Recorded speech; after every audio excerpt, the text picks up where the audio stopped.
Hey guys, we are back with Unlock You with Dr. Shannan Crawford, and today I have the honorable, wonderful, amazing gift of getting to be with Claire Gaither. I don't know if I should say that on the podcast. It's her little nickname at Crawford Clinics, and I think in your marriage, but we will own it as ours. Claire is a licensed professional counselor associate, and she started at the beginning in her practicum, which means when you're in grad school, you have to see people while you're a student. So she has been with us such a long time, and now see her just killing it in her profession, and getting to help see clients enjoy life. So if you have been told that your 20s are the best and you need to savor it and enjoy it, and high school and college, like these are the best years of your life, could there be a bit of pressure? And what may that be doing on the inside? So Claire, would you share your experience of, even in your own life, of having that pressure of this is the best time of my life? Yeah. Well, we were talking about this before the cameras turned on, but I was just like reminded of this story of me in high school, which were, I was told, the best years of my life at the time, even though that bar keeps moving. But I was in high school and I was at a dance, and I was on the dance floor having the best time, obviously, trying to soak up all the attention and the fun and the loud music, and I'm dancing my butt off out there. And it looked probably great. I'm trying to get boys' attention, whatever. And that performance was taking up so much energy and effort. Wow. To perform, to get people's attention, to have fun, to gain affection and admiration from those around me. Yeah. And it wasn't until I stepped out of the venue under all the dark lights and, the bumping music that I could see the evidence of how much effort, was put into performing on the dance floor. What was true was, as much fun as I had in there, I was putting out a ton of effort, and that came out in terms of sweat. I walked out of there. I might have a bit of a sweating issue. It is medical. I walked out, and my mom was picking me up because I was like 15, and she was like, "Girl, this is a problem." It's not a good look. It's not a good look. And under the dim lights, it probably looked great. I probably just looked like I was glistening and glowing. But in the light of day, I looked like I had been through it.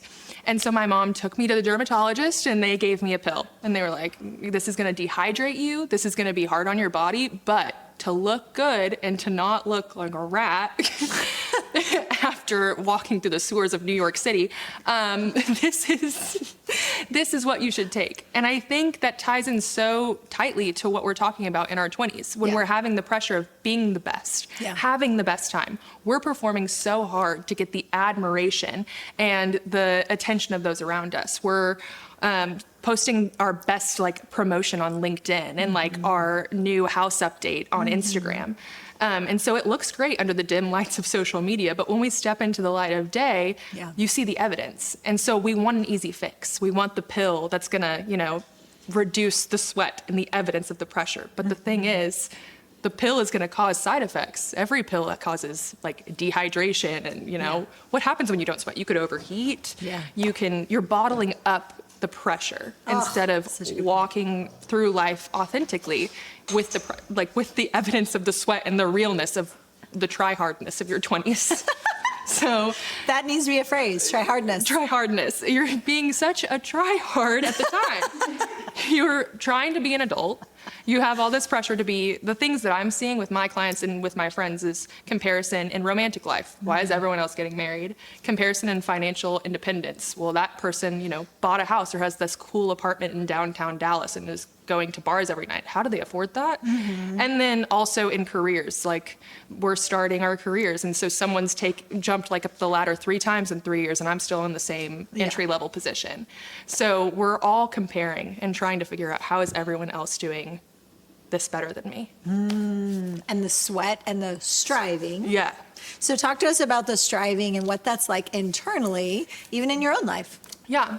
So another thing I was thinking about, this has been on my mind because it's something I'm walking through as a 20-something, is I graduated college and I had seemingly my life together. I'm engaged I'm getting into grad school. I'm doing something so honorable by going into the mental health field. And so my Instagram looks like that. I'm promoting, look how awesome my life is. But when I'm, alone doing my stuff, you know, working hard at my part-time job, trying to balance a social life in grad school, working all morning and then showing up for my clients, I'm drained. And then I'm writing like a research paper or something at like 9 p.m. at night on a Thursday, and I take a break and open up my phone and I'm scrolling on Instagram, and my peers who are already in the workforce are out like at a concert. And you're like, dang, why do they have their life so together? Dang, why do they get to live without the pressure of like having to still be in grad school? I'm 23 and I've never had a real job. What are you talking about? And so it's just interesting to feel the pressure of, you can look on my Instagram and see, well, she owns a home, she's married, she has a dog, you know, she has a great job that she's starting, but that's not what was really going on in my heart. Yeah. Underneath that was the pain of like, well, I don't have it figured out. People don't understand what I'm walking through, but we don't have the openness to be vulnerable about it because we have this pressure of, well, this is the best year and everyone else is having the best time. I can't let them know I'm not having the best time. Yeah. And the FOMO of I'm missing out on the best years of my life, especially when you're doing something like grad school where you're literally investing. For me to get a doctorate, it was like, goodbye 20s, goodbye. It was so nice that you existed. I have no idea the blur of being in grad school that long, which you're basically like an indentured servant where I wasn't paid for 10 years. So I get out of grad school and it's like, wow, my life is, I have a degree and it's really fancy, but I didn't have a job. I like barely had friends because all you do is work toward that goal. And so I was like, man, I feel like I missed out on the best years of my life. So when you've worked with people, what is a good reframe to see actually the investment of what you're doing versus the missing out? Yeah. I think we often think like we're supposed to have it figured out at this point. We're supposed to know what's going on. We're becoming adults, so I'm an adult now. Like, I should already have it together. High school and college were for learning. But the thing is, like, these are all things we're experiencing for the first time. So reframing from a place of grace. We often use like those absolute terms of like, why is everyone else married? Why is everyone else, you know? So this is a wake-up call from a fellow 20-something. Not everyone else is having the best time. Right. Everyone is. In fact, they're probably not, actually, despite Instagram. They're probably walking off that dance floor looking like a drowned rat. They're probably sweating through their life and struggling and comparing and sitting on the toilet at work, scrolling through Instagram, being like, why is everyone else doing so freaking good? And I'm not. Yeah. And so the reframe of, okay, what is underneath this pain? Like, what's coming up for me when I am striving? I think there's a lot of like pressure to feel like we should have it all together. And so be understanding that like this is a time of growth, of transformation, and growth no one's ever just looked so glamorous while growing. Right. So what does it look like to be refined and give yourself that grace through the struggle of growing? Yeah. And the really obvious research that highlights this more than anything is Dr. Angela Duckworth's research on grit, that the best ingredients to actually be successful in the long term is perseverance and passion in one trajectory for a very long time. So I'll tell you now, as someone in my 40s, that my 20s were invested. Those were years that I would be heartbroken if that was really the best years of my life. Like, you're going to live, hopefully, to 80s, 90s, 100. Like, you have actually a really long life. So when culture tells you this is the best time of your life, this implied pressure to have it figured out, to feel like every area of my life needs to all the ducks in the row, when really, if you're wise, you're investing now into your future. So just like what you would do with like your Roth IRA, right? Like, you're going to invest today and get compound interest. I cannot imagine my life if I didn't invest my 20s. Like, being 40s now, it's fun. I love my life. We have built this beautiful clinic, Crawford Clinics, where we get to see people truly be transformed every single day. And that came from the seeds that nobody celebrated. Life was hard. I got to watch everybody else get married ahead of me, have fantastic career and vacation and all these wonderful things. And I'm in grad school literally forever. And I am literally an intern forever, investing in other people, serving other people's life.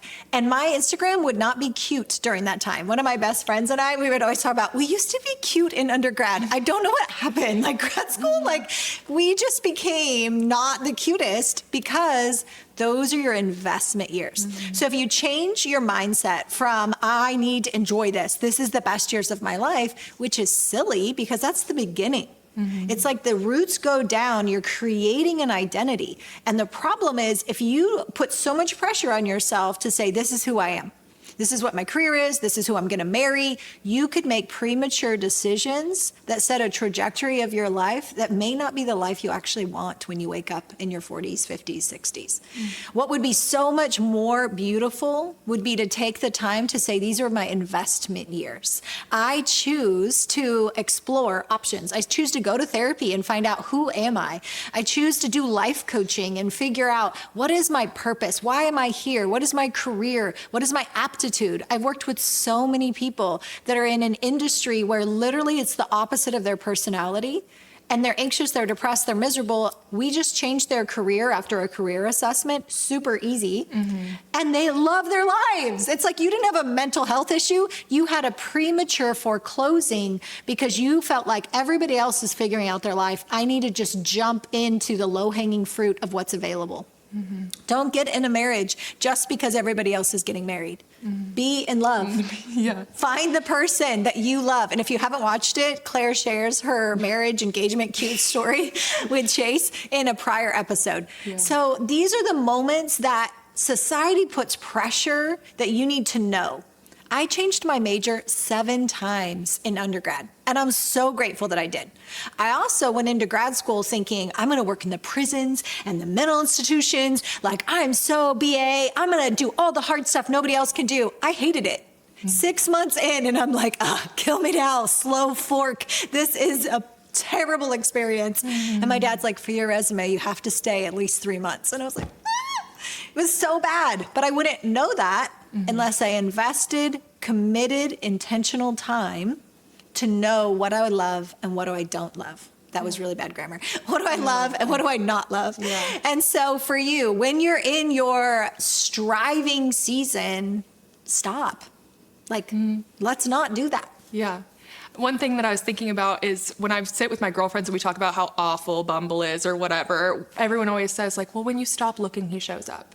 And it's so curious because like, why is that always true? And it's tied to this idea of like, when we stop showing up from that place of like, I need this, you know, that desperation, that striving that we've talked about, we can show up more authentically and more connected and be more real. If we're always searching for the next step in the ladder, the next goal, the next Instagram post, not that I always tie it back to that, but the next big thing, we're operating from a place that we can't show up in a real way and things can't come into our life that need to be there. And we might latch onto a career that doesn't work for us because we want to look good and to have the right things and to be in the right place. We might end up in a marriage where we're not truly connected. So what if we step back and let things really show up in our lives and open ourselves to so many opportunities rather than it being, you know, this is the best time of my life and I need to be at a club every night and hanging out with all my friends and going on to all these vacations and I need to post my promotion on LinkedIn and all that stuff. I was working with one client who is in his 20s and he's working for a large financial institution.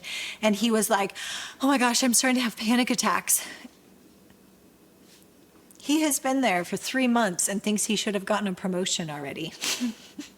The unrealistic expectations of our culture to think that things should just be happening to you, for you all the time, instead of slowing down and enjoying, oh my gosh, straight out of undergrad, my internship turned into a hired real position that he's really good at. He could be enjoying that same amount of time instead of having panic attacks that I'm not getting promoted, my other friends are getting promoted, I'm not getting this salary, I'm not gonna be able to afford a house, how can I have a wife if I don't have a house? Like, I mean, literally, it was so much sweating on the dance floor metaphor. Instead of like being like, I'm so badass, like I love my life, I actually have my dream job, and then letting the other things happen organically. So if that's something you're resonating with, Claire is our expert specialist on emerging adults and helping you navigate like, okay, I'm figuring out who am I, what do I want to do, why am I on this planet, how do I do dating? And she does it on the coaching side as well as the counseling side. So those are really great nuances. So if you want a consultation, you would just text Claire, CLAIRE, to 817-601-5540. And hopefully our people will put it at the bottom of the screen as well, so that you can text her and get a consult and find out, would some career counseling, with life coaching, relationship coaching, or even some counseling be beneficial to help you actually enjoy your investment years, so that when you get to your 30s, 40s, 50s, you are killing it and loving your life. Thanks, guys. See you at the next episode.